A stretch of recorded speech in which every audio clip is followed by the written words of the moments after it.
ఖచ్చితంగా వాళ్ళకి గాయాలని ఆసుపత్రులు పాలయ్యారు. దీన్ని బట్టి మనకేం తెలుస్తుంది? కార్యకర్తల కన్నా ఎక్కువ అధికారాన్ని వినియోగించుకుని అధికారాన్ని వాడుకుని ప్రజల్ని మొబిలైజ్ చేయడం అనేది ఎవరికన్నా సాధ్యం అవ్వచ్చు.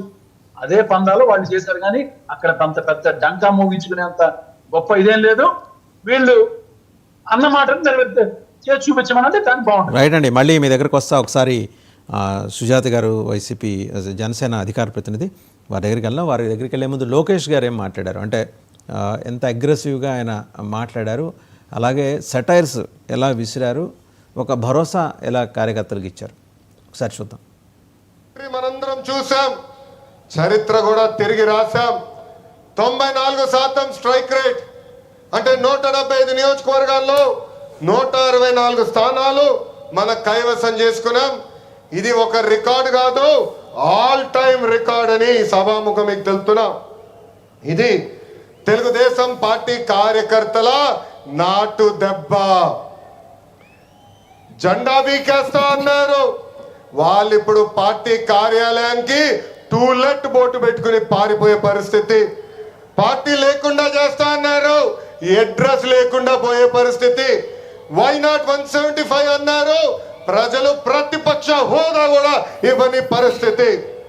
మన బొమ్మలు పెట్టి బాక్సింగ్ చేశారు, ప్రజలే ఇప్పుడు ఫుట్బాల్ ఆడుకునే పరిస్థితి.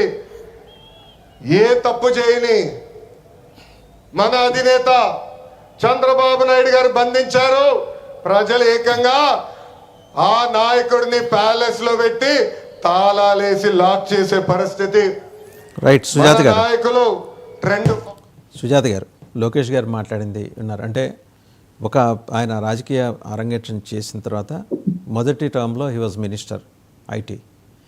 అప్పటికి ఇప్పటికీ మధ్యలో 5 ఏళ్ళ గ్యాప్ అనుకోండి, ప్రతిపక్షంలో ఉన్నారు. అప్పటికి ఇప్పటికీ మీరు నోటీస్ చేసిన పరిణితి ఏంటి ఆయనలో, అండ్ మీరు యాంటిసిపేట్ చేస్తుంది ఏంటి తెలుగుదేశం? ఎందుకంటే మీ మీద జ్యోతుల్ నెహ్రూ గారు అసలు ఇక్కడ దాకా పీకల దాకా పెట్టుకొని ఉన్నారు. 1983లో అన్నగారు పార్టీ పెట్టినప్పుడు కమ్యూనిస్ట్ని ఎలాగ నలిపేసి వాళ్ళని 1-2 స్థానాలకి పరిమితం చేశారో అంటే తెలుగుదేశం, ఆ రోజు మనం చేసాం, ఈరోజు జనసేన మనల్ని చేస్తోందని ఆయన అన్నారు. నిజంగా జనసేన ప్యారలల్ మెకానిజం డెవలప్ చేసుకుంటుందా? వాళ్ళు తెలుగుదేశం భయపడ్డట్టు 40 ఏళ్ల పార్టీని మీరు ఎలా భయపెట్టగలుగుతున్నారండి? సార్, ముందుగా మీకు అలాగే ప్యానెల్లో ఉన్న పెద్దలకి 99 వీక్షకులకు అందరికీ నమస్కారం అండి. లోకేష్ గారు అంటే గతంలోకి ఇప్పటికీ మీరు డిఫరెన్స్ ఏం గమనించారు అంటున్నారు.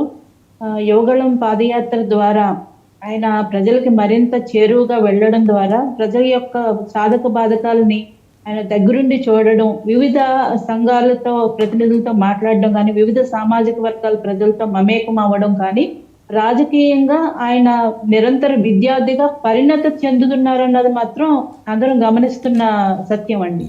ఇదివరకు లోకేష్ గారి ప్రసంగాలకి ఇప్పుడు లోకేష్ గారి ప్రసంగాలకి చాలా మెచ్యూరిటీ వచ్చింది. చాలా ఆయన నేర్చుకున్నారు. చాలా భావోద్వేగాలకి లోను కాకుండా, అంటే ఇంతకు ముందు